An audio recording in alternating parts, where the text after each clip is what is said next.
है आपका YouTube channel एसिंग doubt point पे। चलिए, समांतर श्रेणी का एक बहुत इंपॉर्टेंट क्वेश्चन है जो आपके सामने डिस्कस करूंगा मैं, और उम्मीद करता हूं कि ये क्वेश्चन आपको बहुत अच्छे तरीके से या बेहतर तरीके से समझ में आएगा। तो चलिए यहाँ पे क्वेश्चन को रीड करना स्टार्ट करते हैं। तो क्या लिखा हुआ है कि यदि किसी समांतर श्रेणी का एमवा पद 1/n और nवां पद 1/m हो तो सिद्ध करो कि mnवां पद 1 होगा तथा प्रथम पद 1/mn होगा। तो चलिए क्वेश्चन को स्टार्ट करते हैं। तो स्टार्ट करने का एक तरीका होता है नॉर्मल बेस पे। क्या आपको करना होता है कि जो चीज़ आपका क्वेश्चन में दे रखा होता है, तो जैसे यहाँ पे दिया हुआ है mवां पद, तो मैं mवां पद लिख लूँगा। तो mवां पद इक्वल टू कितना है आपका 1/n। और यहाँ से देखिए दूसरी चीज़ क्या दे रखी है उसने, nवां पद। तो nवां पद उसने दे रखा है आपको, nवां पद इक्वल टू दे रखा है 1/m। तो चलिए क्या होता है कि mवां पद दे दे आपको या pवां पद दे दे या rवां पद दे दे, कुछ भी करके दे रखा होता है, तो इसका मतलब ये होता है कि अगर mवां पद कह रहा है तो n की जो वैल्यू लेते हैं हम क्या लेंगे, यहाँ पे m लेंगे। तो चलिए मैं यहाँ पे फार्मूला में मुझे पता है कि फार्मूला इसका क्या होता है nवां पद का या tn निकालने का, तो a + n - 1 × d होता है। ओके दोस्तों, चलिए mवां पद का मैं फार्मूला लगाऊंगा यहाँ से। तो mवां पद क्या हो जाएगा, a + m - 1 × d equal to 1/n। एक उसको इक्वेशन नंबर फर्स्ट मान लूँगा मैं। इसी टाइप से अगर nवां पद निकालूंगा मैं, तो nवां पद क्या हो जाएगा आपका a + n - 1 × d equal to 1/m। इसको समीकरण 2 मान लूँगा मैं। ओके दोस्तों, अब समीकरण 1 व 2 को मैं हल करूँगा। तो यहाँ पे मैं नोट डाउन कर लेता हूँ दोनों समीकरण को। तो a + m - 1 × d equal to 1/n। और दूसरा इक्वेशन है आपका, ये दूसरा समीकरण है आपका a + n - 1 × d equal to 1/m। इसको 1 नाम दे देता हूँ मैं और इसको 2 दे देता हूँ। ओके दोस्तों, अब चलिए इसको हम सॉल्व करते हैं। तो सॉल्व क्या करेंगे हम इसको, जब देखिए दोस्तों ये इक्वेशन सॉल्व करने का तरीका क्या होता है कि अगर आपके साइन एक जैसे हैं, यानी कि पॉजिटिव पॉजिटिव है, तो आप यहाँ पे लिख देते हो घटाने पर। ओके दोस्तों, तो जब हम घटाने पर लिखते हैं तो नीचे वाली वैल्यू के सभी साइन क्या हो जाते हैं, जस्ट अपोजिट हो जाते हैं। तो यहाँ पे मैं माइनस कर दूंगा, यहाँ पे भी माइनस कर दूंगा, यहाँ पे भी माइनस कर दूंगा। तो देखिए ये चीज़ प्लस माइनस की कैंसिल आउट हो जाएगी। यहाँ से मुझे इसको क्या कर लेना है दोस्तों, माइनस करना है। तो यहाँ से d देखिए दोनों में कॉमन नज़र आ रहा है मुझे, तो मैंने d कॉमन ले लिया।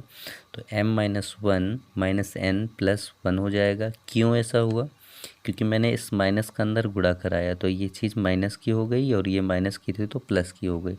मैं दूसरी साइड चलूँगा तो 1/n - 1/m।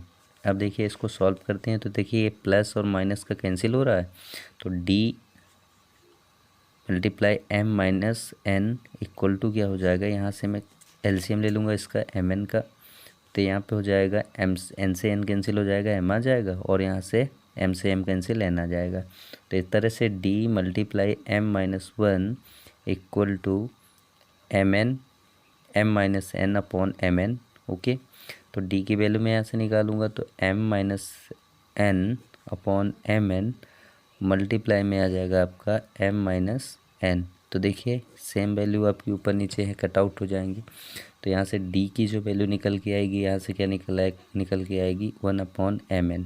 तो देखिए d की वैल्यू मैंने फाइंड आउट कर लिया, और d को ही हम क्या बोलते हैं, AP का डिफरेंस बोलते हैं या फिर सार्वंतर बोलते हैं। अब इसमें d की वैल्यू को किसी भी इक्वेशन में रख दूंगा तो a की वैल्यू फाइंड आउट हो जाएगी। तो चलिए मैं रख देता हूँ। तो लिखूँगा पहले मैं यहाँ पे कि d का मान समीकरण 1 में रखने पर, तो 1 में मैंने d का मान रखने पर, तो मैंने d का मान समीकरण 1 पे रखा। तो सबसे पहले मैं समीकरण 1 नोट डाउन कर लेता हूँ। तो a + m - 1 × d equal to 1/n। Okay, तो यहाँ पे मैं रखूँगा यहाँ पे मैं रखूँगा किसका मान, d का मान। तो a + m - 1 × d की प्लेस पर मैं रखूँगा 1/mn, और यहाँ पे इक्वल टू है 1/n। तो यहाँ से देखिए क्या हो जाएगा, a प्लस, यहाँ पे मैं ऊपर मल्टीप्लाई करा दूंगा, तो m - 1/mn equal to 1/n। मुझे a की वैल्यू चाहिए, तो मैं a बस इधर बचाऊंगा, बाकी a के साथ जो भी चीज़ें हैं बराबर के उस साइड ट्रांसपोज कर दूंगा या प्रतिस्थापित कर दूंगा। तो यहाँ से ए इक्वल टू आपका हो जाएगा, ये चीज़ प्लस में उधर जाएगी माइनस में हो जाएगी, तो 1/n minus m minus 1/mn हो जाएगा। ओके दोस्तों, चलिए यहाँ पे जगह नहीं, थोड़ा सा आगे यहाँ पे साइड पे कर लेते हैं। तो 1/n इक्वल टू यहाँ से a इक्वल टू क्या आ जाएगा, 1/n minus m minus 1/mn। तो इन दोनों से देखिए एलसीएम क्या हो रहा है, एलसीएम आपका हो रहा है mn, तो mn मैंने एलसीएम ले लिया, तो n से n कैंसिल, तो इधर m हो जाएगा, इधर m से m कैंसिल, पूरा कैंसिल हो जाएगा, तो m और इस माइनस के अंदर गुणा कराऊंगा तो ये प्लस का हो जाएगा। तो देखिए प्लस माइनस कैंसिल आउट हो जाएगा, तो एक की जो वैल्यू यहाँ से निकल के आएगी दोस्तों क्या आएगी, 1/mn आएगी। ओके दोस्तों, तो यहाँ से देखिए मैंने दोनों चीज़ें यहाँ से फाइंड आउट कर ली। क्या फाइंड आउट कर लिया, ए की वैल्यू निकाल ली और डी की वैल्यू निकाल ली। अब जरा क्वेश्चन पे हम फिर से देखते हैं क्वेश्चन क्या कह रहा था आपका, प्रूविंग क्या करा रहा था, प्रूविंग करा रहा था कि m nवां पद 1 होगा। ओके दोस्तों, तो एक आंसर हमें मिल गया, दूसरा आंसर हम निकालेंगे m nवां पद, m nवां पद। तो चलिए m nवां पद कह रहा है हमसे, तो m nवां पद हम क्या निकाल लेंगे दोस्तों, तो m nवां पद m nवां पद, तो मैंने बताया था अभी जस्ट कि m nवां पद rवां पद कुछ भी कहता है तो इसको हम क्या मानते हैं, n मानते हैं। तो यहाँ पे फार्मूला क्या होता है, हमें मालूम है कि a प्लस m nवां पद, तो mn माइनस 1 इंटू डी कर दिया। तो यहाँ से देखिए दोनों की वैल्यू मैं यहाँ पे पुट कर दूंगा, तो a की वैल्यू मैंने क्या निकाली हुई है, 1/mn सिंपली है, प्लस mn रखा रहने देंगे, डी की वैल्यू भी मैंने क्या निकाली है अभी यहाँ पे 1/mn। ओके दोस्तों, तो यहाँ से देखिए दोनों को मुझे प्लस करना है, तो यहाँ से क्या करूँगा, इक्वल टू इसका मैं 1/mn नोट किया और इसका मैं 1 से मल्टीप्लाई कराऊँगा, तो mn माइनस 1 कितना हो जाएगा, mn हो जाएगा।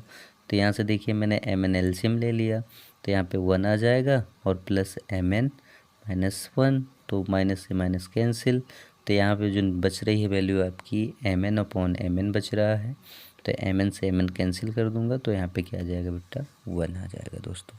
तो देखिए कितनी इजीली तरीके से हमने प्रूव कर दिया, यही हमें प्रूव करना था कि सिद्ध करिए कि m nवां पद क्या होगा, 1 होगा। तो चलिए m nवां पद 1 हमने फाइंड आउट कर लिया। ओके दोस्तों, उम्मीद करता हूँ कि ये वीडियो आपको बहुत पसंद आया होगा, लाइक एंड शेयर ज़रूर करिएगा।